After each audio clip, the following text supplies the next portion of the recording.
জানেন, আধিপত্যবাদী শক্তি ধীরে ধীরে ঘরে লুকিয়ে গেছে অলরেডি।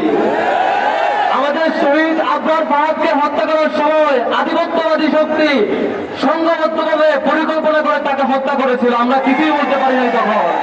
কিন্তু আবরার ফাহাদের রক্ত আমাদেরকে কথা বলা শিখিয়েছিল। যদি আবু সাইদ গুলির মুখোমুখি দাঁড়িয়ে কলিজা ফিরিয়ে একদম তার জীবন দিয়ে দিয়েছিল, এবং পরিণতিতে আমরা ফ্যাসিবাদকে ভারতে পাঠিয়ে দিয়েছিলাম। কিন্তু এখন আমরা লক্ষ্য করছি যে আধিপত্যবাদী শক্তি পিছন থেকে লুকিয়ে প্ল্যান করে গুলি করে পালিয়ে যায় ভয়ে ভয়ে। শহীদ উসমান হাদির শাহাদাতের মধ্য দিয়ে আমরা এটা প্রমাণ পেয়েছি আধিপত্যবাদী শক্তি আর আমাদের সামনে দাঁড়াতে সাহস পায় না, লুকিয়ে লুকিয়ে আমাদের পিছন থেকে গুলি করতে আসে। এখন যদি আমরা শহীদ হাদির রক্ত, শহীদ হাদির আমানত আমাদের হৃদয়ে ধারণ করে আর একটুখানি যাত্রা অব্যাহত রাখতে পারি, এই আধিপত্যবাদী দিল্লির কবর আমরা রচনা করবো ইনশাআল্লাহ। আমরা শহীদ আবরার ফাহাদ করিয়ে আবু সাইদ হয়ে আমরা ফ্যাসিবাদকে দিল্লি পাঠিয়েছিলাম। এখন শহীদ হাদির রক্ত বেরিয়ে আমরা আবারও শহীদ হতে চাই, যেখানে এই দিল্লির শক্তি আধিপত্যবাদী শক্তির কবর রচিত হবে ইনশাআল্লাহ।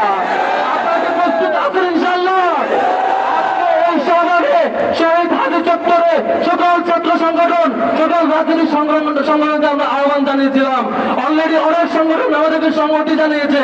আজকে এখানে ডাকসু সহ সকল ছাত্র সংসদ এবং সকল রাজনৈতিক সংগঠন সহ আমরা একসাথে ঘোষণা দিতে চাই, দিল্লির দাবিদারি এই দেশে চলবে না ইনশাআল্লাহ।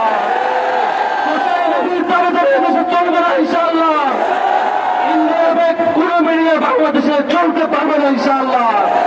ইন্ডিয়া ব্যাগ কোন রাজনৈতিক শক্তি যারা ভারতের দিকে তাকিয়ে ক্ষমতায় আসতে চায়, কোন দল এদেশে ক্ষমতায় আসতে পারবে না ইনশাআল্লাহ।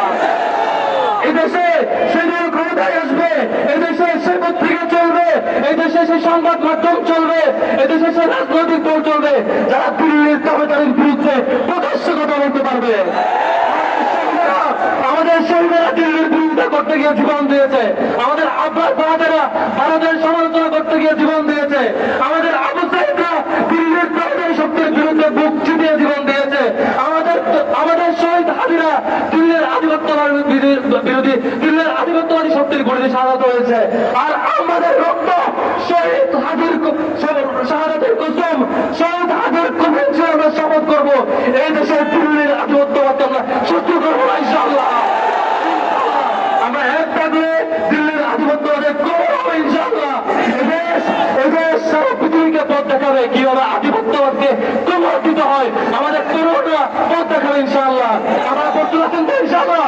আমাদের সংগ্রামে সহায়তা জানাচ্ছি এবং রাজনৈতিক সকল সংগঠনকে যারা আমাদেরকে বুঝাতে চান, যারা আমাদেরকে প্রয়োগ দিতে চান, আগামী দিনে দিল্লির বিরুদ্ধে কথা বলবেন, আধিপত্যবাদের বিরুদ্ধে কথা বলবেন, তারা আজকের এই মঞ্চে এসে সংহতি জানাবেন। হয়তো আমরা ধরে নিব আপনারা কোনো ভাবে দিল্লির দাবিদারি করতে প্রস্তুতি নিচ্ছেন। আমরা কথা শেষ করছি। আসসালামু আলাইকুম।